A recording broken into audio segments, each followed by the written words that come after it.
যাকে জীবন দিয়ে ভালোবাসছো সেও তোমাকে আঘাত দিতে পারে, কিন্তু জগতে একজন আছে। হরি বল, হরি বল। ইহ জগতের মানুষ আমরা প্রতিটা মুহূর্ত পরিস্থিতির সাথে সাথে আমরা বদলে যাই। তার প্রমাণ একটা ছোটখাটো দৃষ্টান্ত দিয়ে বোঝাই মা। একটা শিশুর সামনে, ছোট্ট একটা বাচ্চার সামনে যদি দামি খেলনা আর অনেক টাকা দেন, দেখবেন বাচ্চা কোনটা আগে নেবে? একটা শিশু কোনটা আশ্রয় করবে? দামি খেলনা আর টাকা আছে, এত টাকা রেখেছেন সামনে, কোনটা ধরবে? খেলনা। সে টাকা নেবে না, কিন্তু আগে গিয়ে খেলনাটা ধরবে। তার মানে তার সেই বয়সের আশ্রয় খেলনা।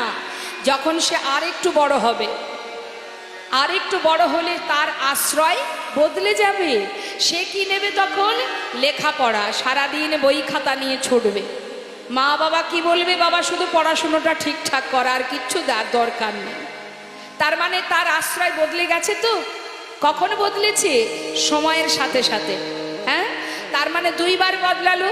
একই ব্যক্তি দুবার বদলে গেলাম, তাই তো?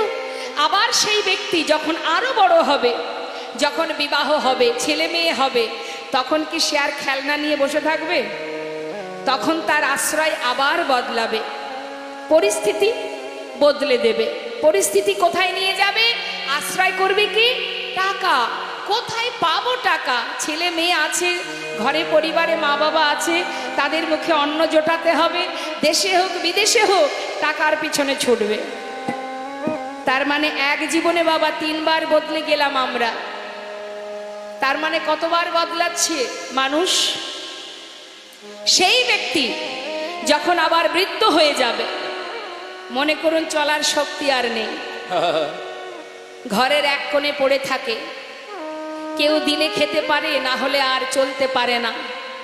তখন যদি কোনো ব্যক্তি তাকে 1 লাখ কি 2 লাখ টাকা দিয়ে বলে যে মা কি বাবা, আপনার মনে অনেক স্বপ্ন ছিল, আপনার এখনো পূর্ণ হয়নি, তা আপনাকে এই 2 লাখ 5 লাখ টাকা দিচ্ছি, আপনার মনে যা যা বাসনা আছে আপনি পূর্ণ করে নিন, কিন্তু একটা শর্ত, যে কদিন আপনি আর বাঁচবেন এই কয়দিন আপনি আপনার পরিবারকে আর পাবেন না।